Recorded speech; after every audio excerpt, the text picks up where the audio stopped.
Hello, YouTubers. Welcome to World Cinema Reviews. This is your host, Frank the Vamp, and guys, I just have a super special treat for you. You guys have been following me for 80's movie Showdown, but you know, because, and you know, my channel is all about horror. However, 80's movie Showdown includes any 80's movie, so welcome. As you can see, with my bandana there, we're doing the 80's movie showdown martial arts edition. Yes. So today we have two martial art films from the 80's. A lot of kick-ass, a lot of flying kicks, a lot of nunchucks, a lot of just weird ass fights, and a lot of 80's flavor and music and awesome things.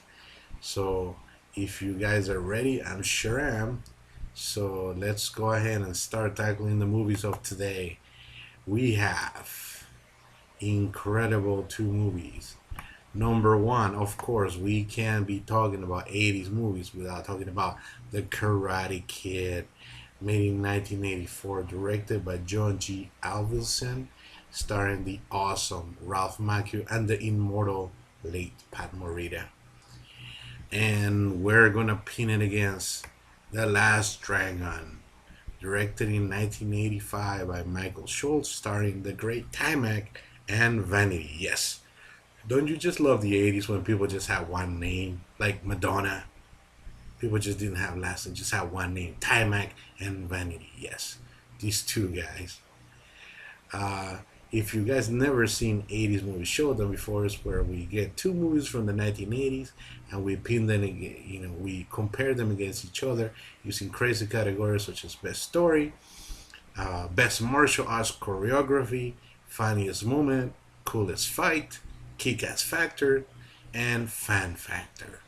So I'm really ready and popped up for this, so get ready. So we're gonna talk. The first category is best story. So the Karate Kid. So there's this kid, played by Ralph Macchio, Daniel, and Daniel moves, to I believe he moves to California, from and he's like all overwhelmed about, meeting new friends and their mom struggling to make ends meet and all that. And it's one of those things where you really are in a tough situation when it comes to just making a living. And poor Daniel just moves in there, and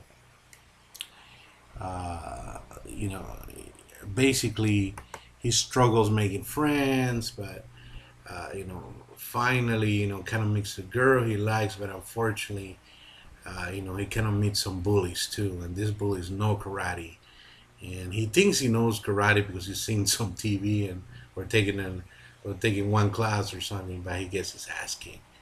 So he meets this guy Pat Morita. He kind of works at the apartments where his mom lives, and uh, you know, and basically he agrees to train him, and because he sees that he's getting beat up by bullies, and you know, beat the bad guys, get the girl, do everything cool. So it's a timeless classic story of a little guy overcoming great odds to win the girl and to win to just win in life. So now we go to the Last Dragon. Um, the Last Dragon. Now we're talking about completely something. I don't know. It's really out there. Basically, it's about this guy who his name is Bruce Leroy, believe it or not. Yeah, so Bruce Leroy likes, played by Timac. He's kind of a badass, and but he teaches. He has some students, and he wants to become the ultimate master. But this this really martial arts egomaniac asshole named Show Enough, and Show Enough comes in and hey, says, hey, you know what? I can't have it. I'm the master, and he tries to beat him up, but he tries to pick a fight with Bruce Leroy, but because Timac is just such a cool guy, and he wants to teach his students, that martial arts is not about just beating up people, because you think you're cool. He refuses to fight him, um, so he kind of spends the movie kind of trying to get him to fight him by provoking him and beating up all his students, and oh yeah, there's another subplot of this guy, because he likes this girl. It's just kind of like a pop star or something, um, but she has this show that one guy, Eddie Arcadian or something, some rich guy that owns arcades, wants his girlfriend to star in a video, but she really sucks and she won't she won't play her, so kind of kidnaps her, and Thomas got to save her. So yeah, it's weird. So who's the better story? Yeah, I love the underdog story, man, and there's nothing more classic than the Karate Kid. Even though there's so many crazy twists on The Last Dragon, let's give the first point to Daniel Sam, flying karate kick. So the Karate Kid gets the number one for best story.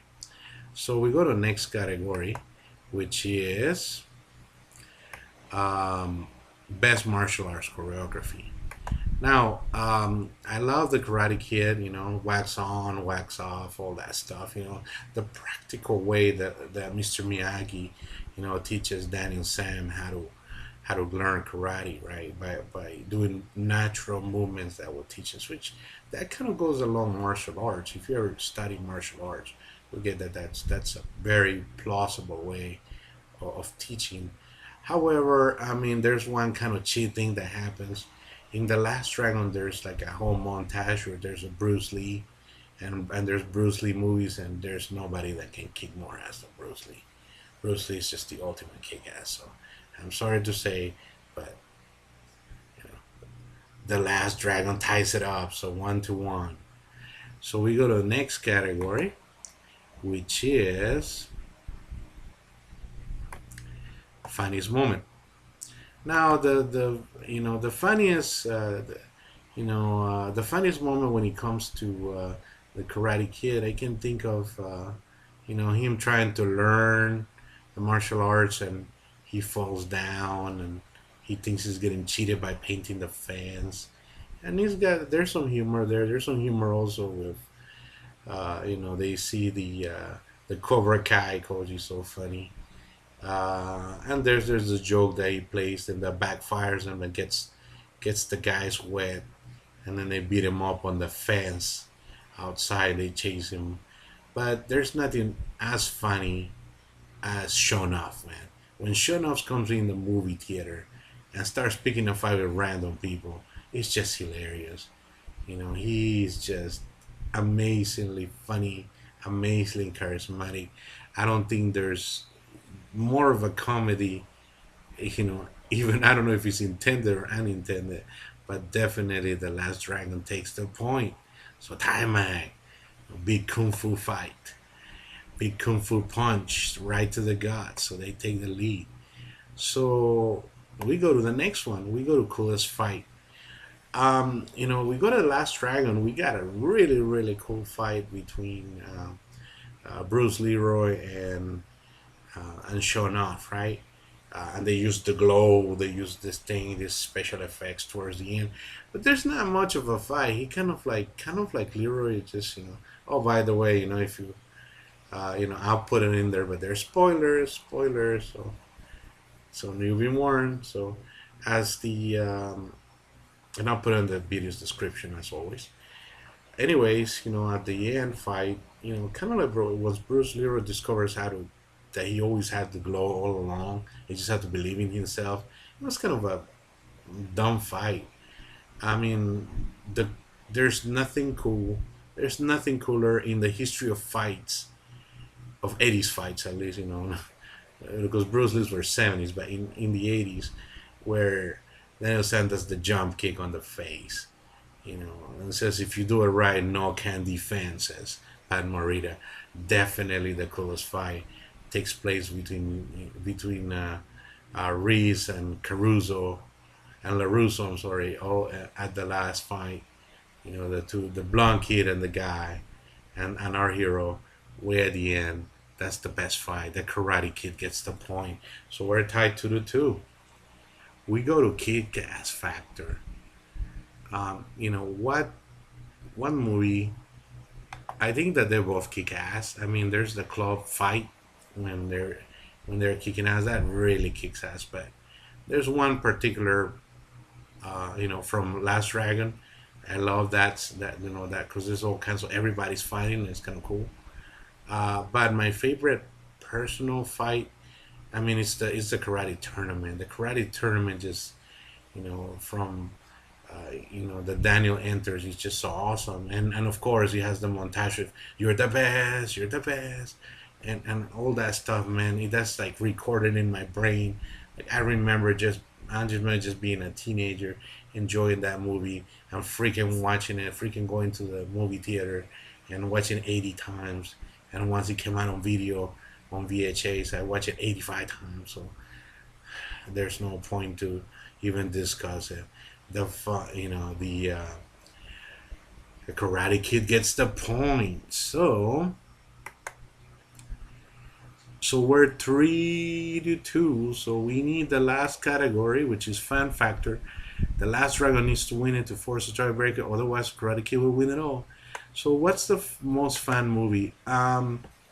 Definitely, I would say that both movies are incredibly fun. I mean, just watching the classic story of Daniel overcoming, but for the same reason, like the other, um, the last dragon lost, is because the last point is because the tournament. There's this section. There's the club fighting section is just so fun. There's the music, there's the dancing. It's almost like combination of break dancing, which was fun at the time with kung fu and you have the little kid fight. As fun as fan factor, I think the Last Dragon because of its comedic value and it's just so fun and just there's just no beating it. So hey, it's a tiebreaker. So the Last Dragon wins the point, so 3-3. So the tiebreaker goes to me, of course, always. And uh, let's look at. They're both cold movies. People watch them again and again and again. I love them, but what's the better one?